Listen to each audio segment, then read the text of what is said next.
I am bringing you guys my Spooky Smart Bitch Readathon TBR.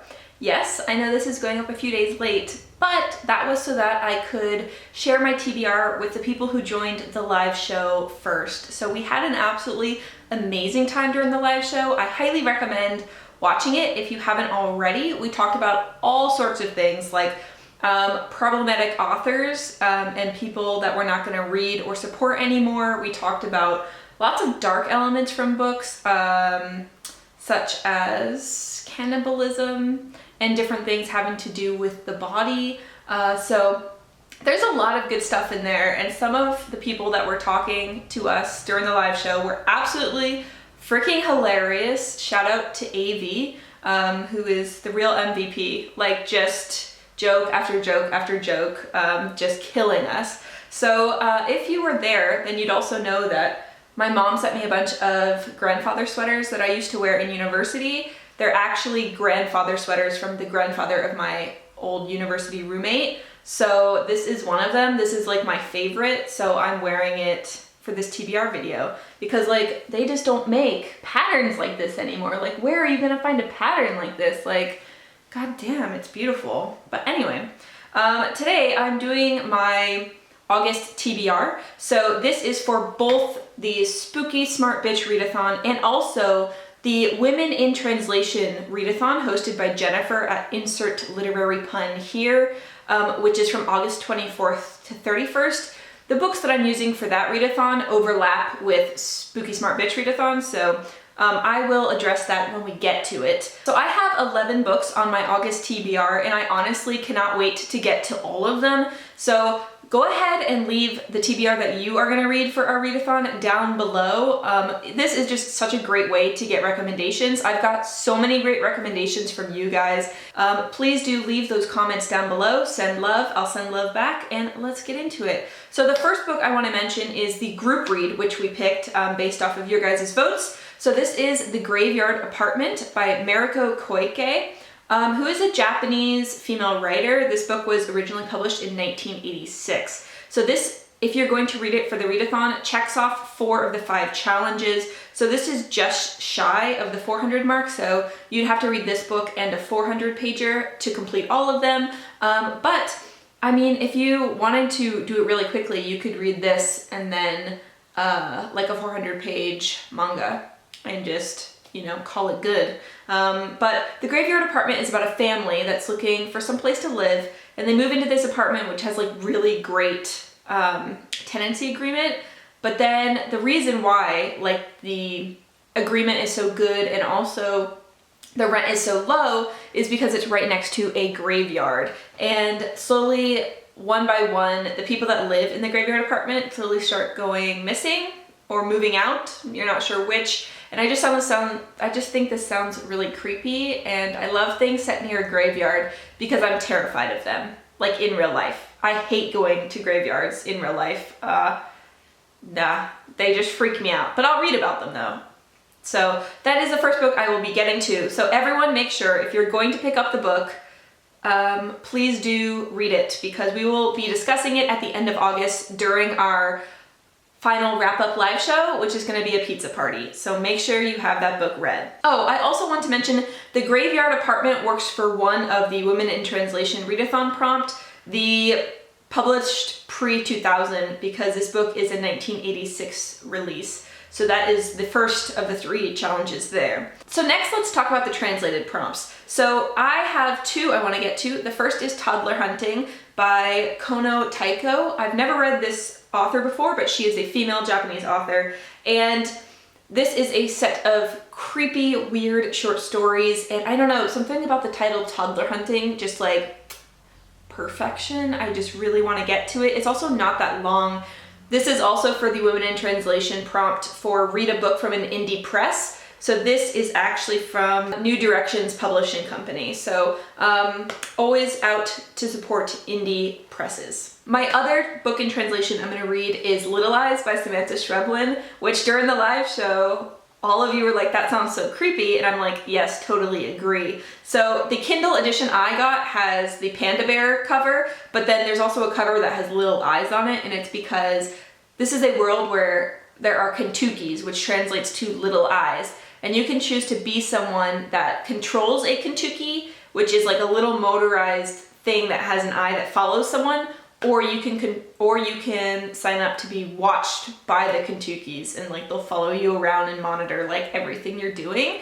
And I'm just one of those people that like that sends a shiver up my spine, because I don't want people watching me, and I also don't want to watch other people, but I will read about it because it sounds fascinating. So this finishes off the last prompt for the Women in Translation Readathon, which is to read a genre title. So for this one, it's for horror. So next up, let's talk about women writing horror. So I have two that I want to read, and this is where I stuck in some queer rep. So both of these books are shelved as queer on Goodreads. Again, I don't know the exact rep because I haven't read them, obviously, but I definitely wanted to include some queerness in this list. So first up is Burn Our Bodies Down by Rory Power. Oh my god, I cannot wait to read this book. So like, this is about a woman whose mother has kind of kept her separate from her family, and she never wanted to talk about where she was from, and then the daughter's like, I'm gonna go discover our rest of our family. But when she gets there, it is so dark, and like there's things that are very wrong. And I've heard great things about this book, and I just really want to read it. The second one is Foul is Fair by Hannah Capin. So this one isn't, I guess, exactly in the horror genre. I'd say it's more in like revenge thriller, but it's supposed to be really gory and dark. So that's good enough for me. So this is about a group of, I believe, college-age students who go to a party. One of their friends is sexually assaulted by, I think, a group of guys, and they decide to get stabby revenge on all of those guys. And there's just something about a female revenge plot that doesn't shy away from gore that I'm like, abso-fucking-lutely. Alright, so now let's talk about BIPOC main characters or authors. So the first one is The Murders of Mollybourne by Tade Thompson. This is off the Wreck of Jordaline. We're following a girl named Molly who, when she bleeds, her blood spawns clones of herself that then try to kill her, and I'm like, good God, yes. And I was thinking to do a mini burst about violent teenagers because she has to kill her clones. So if that is something you would be interested in, let me know, because I was thinking to do a very quick mini burst, and I have a few very good ideas about what books I want to include. So this one is one, and then the other one is The Year of the Witching by Alexis Henderson, which just sounds so freaking good. This is a witch haunting story. So we're following a young woman who lives in a very rigid puritanical society, and they're told like not to go out into the woods beyond their like cult. They don't call themselves a cult, it's totally a cult. And when she makes the mistake and goes deeper into the woods, she finds her mother's old journals of insanity / witch power. And it said that people in the woods killed all the prophets from the town that ever went out of the boundaries. And I'm just like, yes, oh my god. And also, both of the covers here are stunning. The one with the woman on it is absolutely gorgeous. And then also the simple white one with the rune. If I love this book and I want to get a physical copy, that is absolutely what I will be getting. Because I love a simplistic cover with just like that one dark element. So if you like witches, this one. Put it on your TBR. Okay, next up, let's talk about the Vintage Challenge, which is to read from the 70s to the 90s. I am gonna read Elizabeth by Ken Greenhall. This is a shorty, and also the cover is so stunning. Oh my god. This is a reprint, so the original cover was different, but like, can we just appreciate this cover? It looks so fantastic. It's about a 14-year-old girl named Elizabeth who finds like the soul of a fae, like a century-old fae witch, in her bedroom mirror, and the witch conveys these powers to Elizabeth, and Elizabeth decides she's gonna go and kill her parents. And I'm just like, oh my god, like my finger never hit the like buy button so fast when I was buying this book, and I'm so glad it got here in time. I have so many books that I ordered and they are just not here, so I am making do with what I have. That's kind of why I'm reading so many Kindle books, but you know, pandemic times call for buying Kindle, I suppose. This is also on my Kindle. This is Skin by Kathe Koja. This is another queer one that I put on this list, so I have 3 queer ones for 11 books.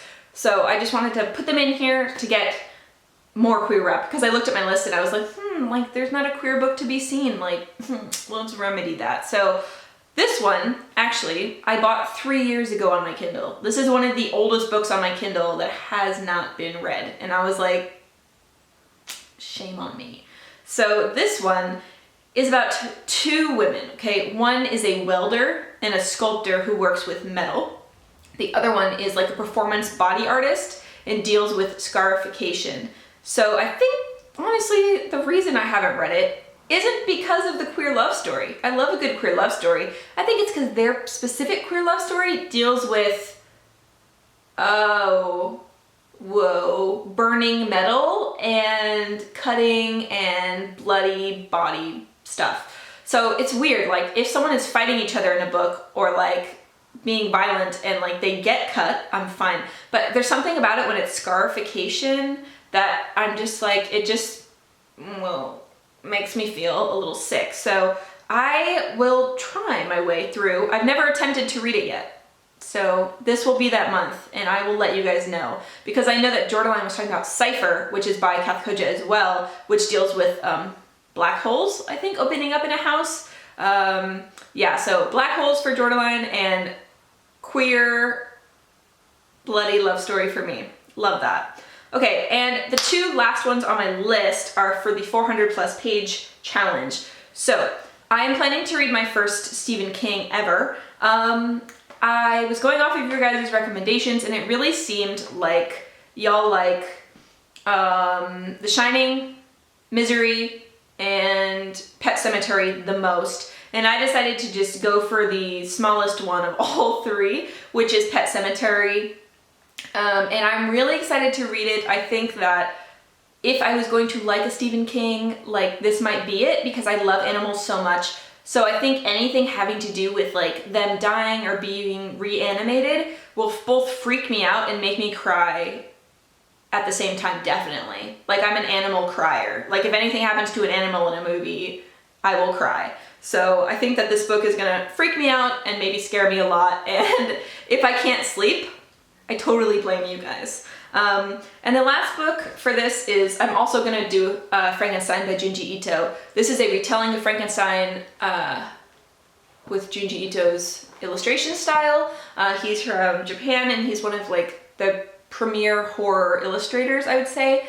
And I was gonna save this for Halloween and do a mini burst with Frankenstein retellings, but I already have 2, if not 3, that I see on my shelves. So I don't need to save this for October. So I will probably get to this for that challenge as well. So please, please, please let me know what you guys are reading down below. Also, a huge thank you to everyone who is a new subscriber. I'm so happy you're here. Thank you so much. And everyone that tuned into the live show and basically made us pee our pants laughing, also thank you so much. Like, we honestly love you guys and I just love interacting with you guys. I think that you're so funny and so clever and so weird and I love it so much. Before I sign off, I just want to say one thing. I realize that in a lot of my videos I say like, hi guys, I love you guys. If that makes anyone uncomfortable, I'm very sorry. If you guys would like me to call you something else, like